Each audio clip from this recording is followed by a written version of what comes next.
Alors salut. Pour suivre la vidéo en langue française sur l'entretien des Cattleya, c'est du début jusqu'à la 10e minute environ.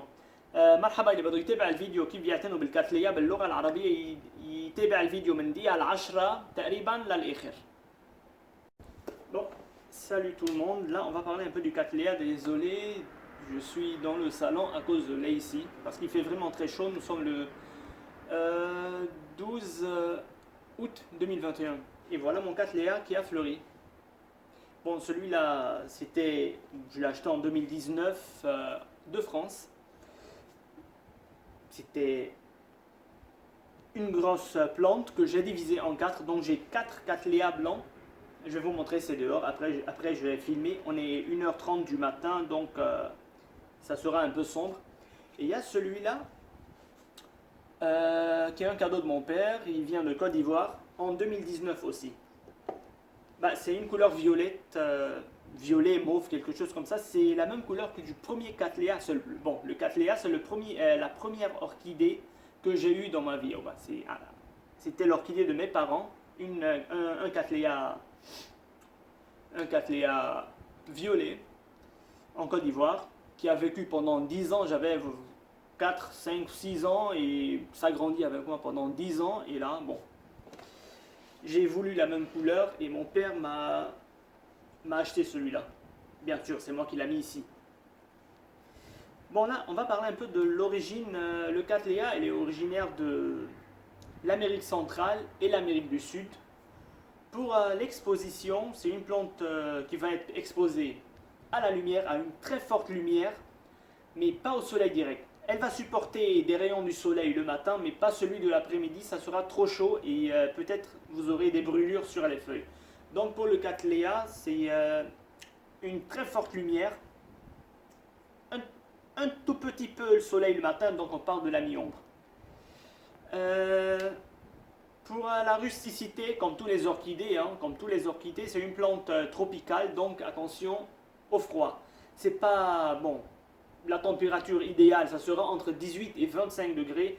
Mais dès que les températures descendent à 10 degrés, 12, 10 degrés, faites entrer la plante ou alors protégez-la. Bon là, elle reste toute l'année, mes orchidées restent toute l'année au balcon, tout simplement parce que nous sommes à Beyrouth. Et ici, les températures à Beyrouth pendant l'hiver, disons, ça varie entre 10 et 15 degrés tout l'hiver, donc ça passe. Pour l'engrais, bien sûr, comme tous les orchidées, on va utiliser au printemps et en été, une fois par mois, une fois chaque 3 semaines, ça dépend. Un engrais spécial orchidée qu'on va mélanger avec l'eau d'arrosage, qu'on va faire l'arrosage par immersion. Bon, comme on parle de l'arrosage, on va parler en même temps. Pour l'arrosage, c'est comme tous les orchidées, c'est la même chose. On va le faire par immersion aux 3/4. On va plonger la plante aux 3/4 pendant, disons, 15 minutes, 20 minutes et c'est terminé. Toujours avant d'arroser, il faut s'assurer que les racines commencent à devenir blancs, ou plutôt le substrat, donc la sphaigne ou alors l'écorce de pin, commence à blanchir, pas plutôt devenir clair, pas blanchir, mais devenir disons, un marron clair, mais pas un marron foncé. Si c'est un marron foncé, c'est que la plante a encore de l'humidité, n'arrosez pas, même si les racines sont blanches. Tout simplement parce que les racines, dans un pot transparent, elles sont en contact avec la lumière et avec la chaleur. Elles vont devenir blanches avant ceux qui sont à l'intérieur. Ceux qui sont à l'intérieur auront trop d'humidité. Et si vous arrosez à nouveau, vous risquez de faire pourrir les racines et perdre votre plante. Donc assurez-vous non seulement par les racines, mais par le substrat. Il faut que le substrat soit sec avant d'arroser une deuxième fois.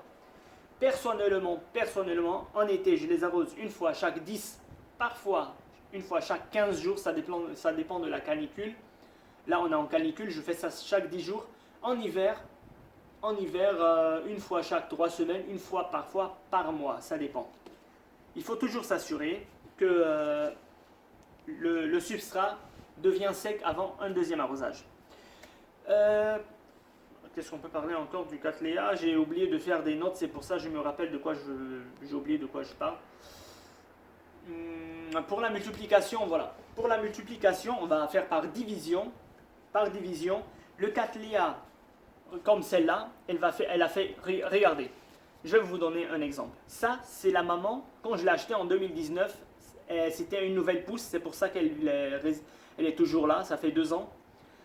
Regardez comment elle m'a fait des bébés. Elle m'a fait des bébés de ce côté. Et celui-là, c'est celui de ce printemps. Il a commencé à pousser au printemps, mais là, on est en été. Juste au bord, tout simplement parce que le Cattleya, il va continuer à pousser, pousser, pousser, comme ça. Il ne va pas pousser de partout, mais il va prendre une seule direction. Donc, il va pousser là, là, là, là, là, là, là, jusqu'à aller où. Donc, ceux de derrière vont sécher, donc il faut les couper.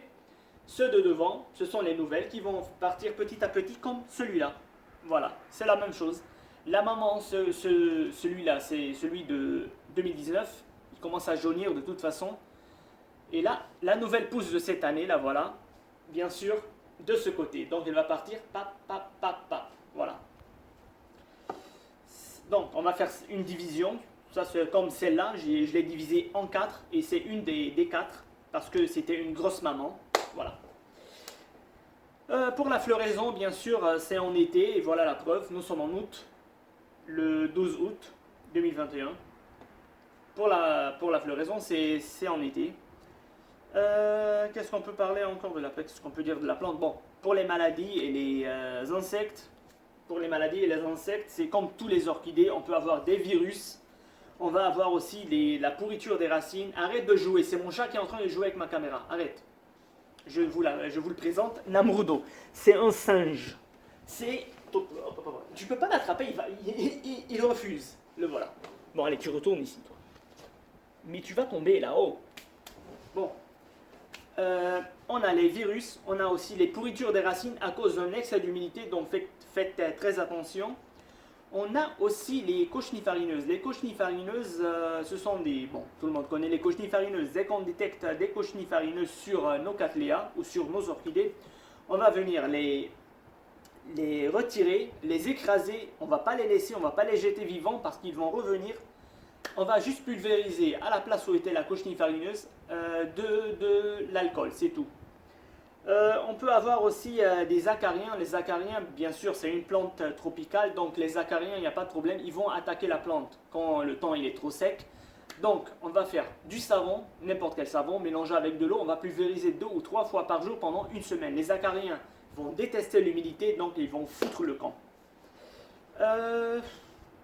Bien sûr, une fois par jour, une fois chaque 2 jours, on va pulvériser de l'eau, surtout en hiver et si la plante est à l'intérieur, parce qu'avec le chauffage, comment on appelle ça, l'air sera trop sec.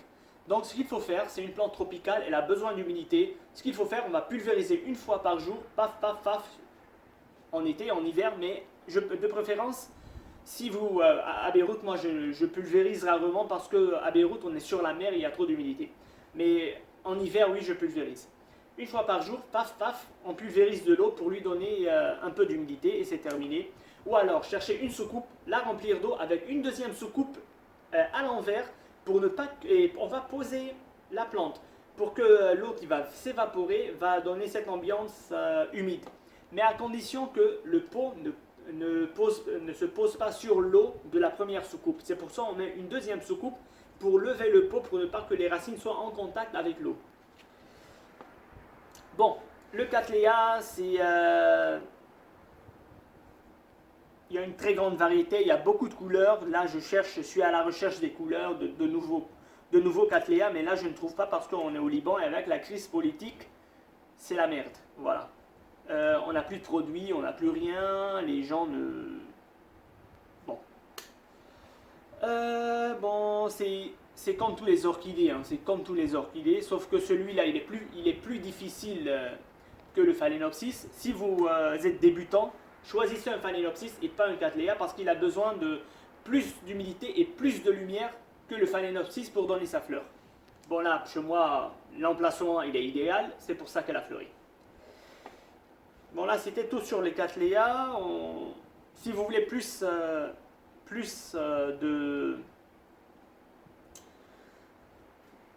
de conseils sur les orchidées, regardez mes vidéos sur spécial orchidées, c'est sur ma chaîne YouTube, j'en ai fait plusieurs. Et voilà. Et à bientôt pour une nouvelle vidéo sur une nouvelle variété d'orchidées. اوكي هلا بدنا نبلش بالكاتليا.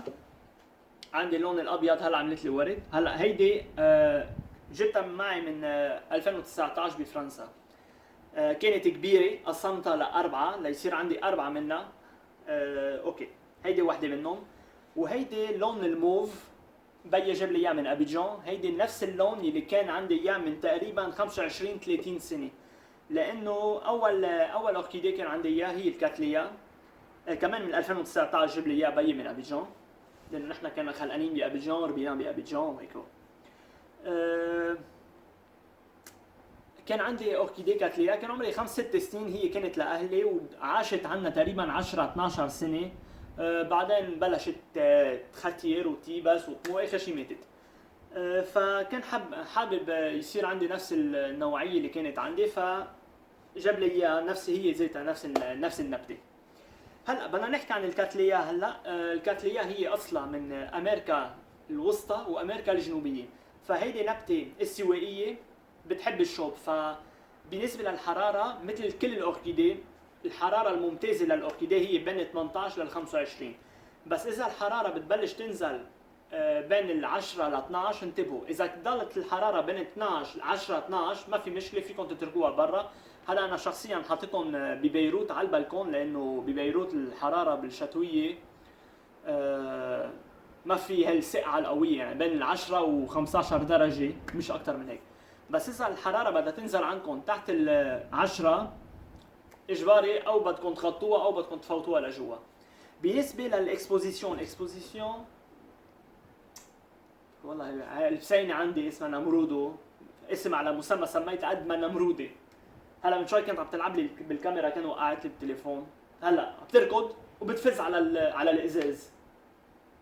طيب اوكي هلا الاكسبوزيسيون مطرح ما لازم نزرعها. الكاتليا بدنا نزرعها مثل كل الاوركيديه على ضوء كثير قوي، مش شمس ديريكت. بس الكاتليا كمان اذا اجى الشمس الصبح عليها ما في ولا اي مشكله، بس ما تخلوا الشمس تبع بعد الدور تضرب عليها، لانه الشمس بعد الدور بيكون كثير حاميه ممكن تحرقوا لها ورقها. فالافضل تكون على ضوء كثير قوي بس بلا شمس. مثل ما قلت لكم اذا في شويه شمس الصبح ما في ولا اي مشكله، بس مش بعد الظهر.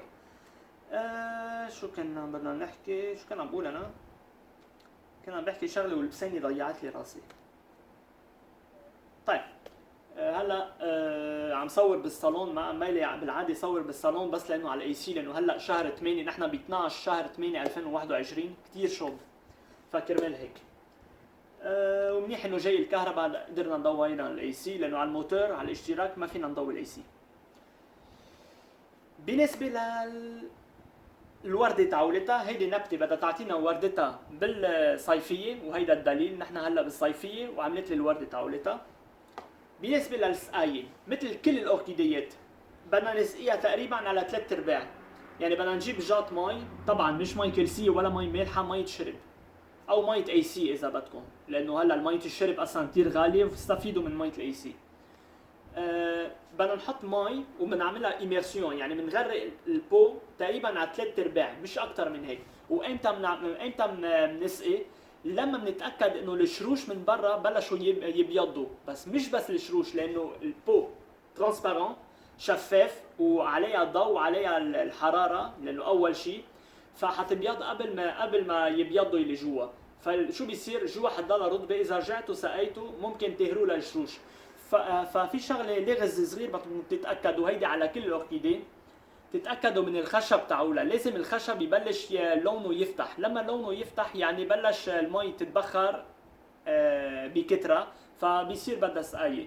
بس اذا كان الشروش صاروا بيض من برا والخشب بعده رطب ما تسقوا، يعني النبته من جوا بعدها رطبه. انتبهوا من هيدا الموضوع كثير منيح. هلا شخصيا حاحكي عن البلكون عندي. شخصيا عم بحكي انا بسقيها بالصيفيه مره كل 10 ايام، مره كل جمعتين حسب الشوبه القويه، او اذا اول الصيفيه طبعا كل جمعتين، بس هلا على الشوبه القويه كل 10 ايام. بالشتويه انا شخصيا بسقيها بين كل 3 جمع لكل او مره بالشهر، وهيدي على كل الاوركيديه عندي. بس ما بعرف انتم عندكم على البلكون عندكم كيف او جوا، ما بعرف وين انتم حاطينها، ما بعرف انتم بدكم تشوفوا هلا بالنسبه للسقايه، بس انا عم بقول لكم اللغز تاعولها. آه هيدي نبتة استوائية، بدها شو البرغش كمان، بدها رطوبة. فشو لازم نعمل؟ بنجيب طصاصة مرة باليوم، خصوصا بالشتوية إذا كانت جوا وعلى على الدفا وعلى إذا بتضوي الشوفاج بيخلي الجو يصير كتير جاف، في جفاف، فما ما بيلائمها للأوركيديه، مش بس الكتلية، لكل الأوركيديه. فبنجيب طصاصة وبنطسطس مرة عليها لنعطيها هيدا الجو الرطب تاعولها، بالصيفية وبالشتوية، بس بالشتوية أكتر. هلا ببيروت أنا ما بالصيفية أنا بالشتوية كل يوم بعمل، بس بالصيفية ما بطص كتير لأنه نحن على البحر وأصلا في كتير رطوبة ببيروت. او فينا نعمل طريقه تانية، بنجيب صينيه بنعبيها مي، وبنجيب صينيه تانية بنقلبها فوق، وبنجي بنقعد شو الاوركيديه عليها، على شرط ما يكون الشروش تاعولها داقين بالمي، لانه ممكن يصير عندكم عفن، وانتبهوا من هيدا الموضوع. كرمال هيك بدنا نعلي بصينيه تانية او بصحن حيلا شيء نعليها عن المي. شو بيصير؟ حتتبخر المي على الشوب، حتتبخر المي، وهيدا التبخر حيرجع يعطيها هيدا الجو الرطب مثل بالاستواء، مثل الجو الاستوائي. شو فينا نحب هلا امراض ايه قبل الامراض. هيدي نبته كيف بدنا نكتر منها؟ بدنا نقسمها مثل ما عملت انا. هيدي كانت كبيره وقسمتها لاربعه، صار عندي اربعه. بس بنقصها بنشيل كل شقفه مع الشروش تاعولها، بنزرعها ببوت تاني. الكتلية الا شغله تانية ما بنلاقيها بغير اوركيديه. الكتلية ما بتطلع وين ما كان بالبو، يعني الطرود الجديد ما بتفرخ. هيدي تبع 2020 تبع 2019 لما اشتريتها، شفتوا كانت هون، اذا بتشوفوا لما قصيتها كانت هون. لما عملت لي الثانيه الهيدي اللي هي هيدي تبع 2020 عملت لي اياها هون. وهيدي تبع هيدي السنه 2021 بالربيع بلشت لي، وهلا بالصيفيه عملت لي الورده على الحرف. شوفوا كيف، ليكوا كيف من هون لهون، لانه الكتليه بدها تطلع ما بتطلع وين ما كان، فبدها تطلع بميله وحده، يعني هيك تاب تاب تاب تاب من سنه لسنه بدها تطلع بدها تطلع بدها تطلع، بس بمجال وحده مثل هون. شايفين كيف؟ مثل هون. الترود الجديد لهلا السنه الجاي حتعطيني وحده هون، اللي بعدها حتعطيني وحده هون، اللي ورا حيموتوا فبتصيروا تقصوها. اذا بعدها عايشه ممكن تزرعوها، اذا يبست خلص كبوها، بس بدها تمشي تب تب تب تب هيك. وهيدي نفس الشيء هون. هيدي بال 2019 جاب لي اياها بيي. هيدي اللي اصلا بلشت تصفر لانه صار عمرها سنتين هيدي.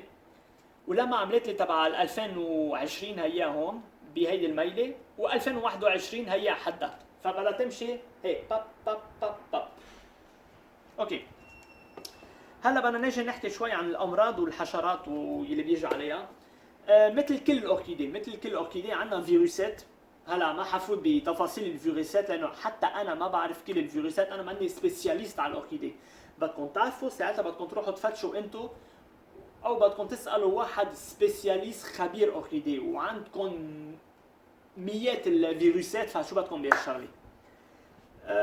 هلا بس الاكثر شيء بيصير عندنا بالبيت حقلكم اياه. عندنا العفن بيضرب الشروش اذا سقيته كثير، فانتبهوا من هيدا الموضوع. عندنا المن القطني طبعا كلنا بنعرف المن القطني. المن القطني ولا اهين من هيك، بنجي بنشيلها وبنمعسها وبنقتلها، ما بنخليها لانه حترجع تروجع، اذا كبيتوها بتيجي على النبته. وبتجيبوا سبيرتو بتطصوا محل ما كانت المن القطني وخلص. عندنا كمان الاكاريان هي اريني روج، بدها تيجي على الاوركيديه وعلى كثير نبات، بس هلا عم نحكي عن الاوركيديه. بدها تيجي على الاوركيديه لما بيكون الجو فيه كثير جفاف. هيدي النبته استوائيه، فما في ولا اي مشكله نطص مي عليها. الاكاريان تكره الجو الرطب، فبنجيب مي وبنخلطها مع صابون، حيلا نوع صابون. بنطص على النبته مرتين او 3 مرات باليوم على فتره جمعه او 10 ايام. الاكاريان حتكره هيدا الجو وحتحل عنا للنبته هيدي اذا ما ماتت من الصابون. اجمالا هول اكثر شيء بنلاقيهم على الاوركيديه، بس في كثير كثير كثير فيروسات، في كثير امراض بعد. هيدي تفاصيل، هيدا عالم خاص الاوركيديه، بدكم ترجع عالم خاص ما خصه بالدنيا كلها. بس انا عم بقول لكم بس عن الامراض والحشرات اللي بيجوا عليها بالاكثر شيء معروفين، وممكن تواجهوها عندكم على البلكون. اوكي بون، هذا كان كل شيء عن الكتلية. ما بعرف اذا بعد في شيء مش حكي. هلا المفروض كان عامل نوتات بس نسيت. هلا نحن الساعة 1:30 بالليل، صرنا 2 هلا على الساعة. اوكي طيب هذا كان كل شيء عن الكاتليا. بس اذا بدكم تعرفوا اكثر عن الاوركيدي فيكم تشوفوا الفيديوهات اللي انا عاملها عن الاوركيدي، سبيشال اوركيدي، على الشان يوتيوب تاعولي. في تفاصيل اكثر عن الاوركيدي وفي اشياء كثير عن الاوركيدي كمان حكي عنها. وبنشوفكم لفيديو جديد او عن نبتة تانية او عن اوركيدي نوعية جديدة لانه عندي كثير انواع. سوري بعتذر. نسيت احكي عن شغله صغيره. بالنسبه للغذاء، كيف نغذي النبته مثل كل الاوركيديات، مره كل 3 جماع، مره بالشهر انغري سبيسيال اوركيدي، يعني انغري خصوصي للاوركيدي بيكون سائل، بنخلطه مع مي. لما بنسقي بنحطها، لما بدنا نسقي الشتله بنكون حاطين ديجا الانغري لنغذيها. مثل ما قلت مرة بالشهر تقريبا، بالربيع وبالصيفية وبس. وهلا بنشوفكم لكن بفيديو تاني عن نبتة تانية.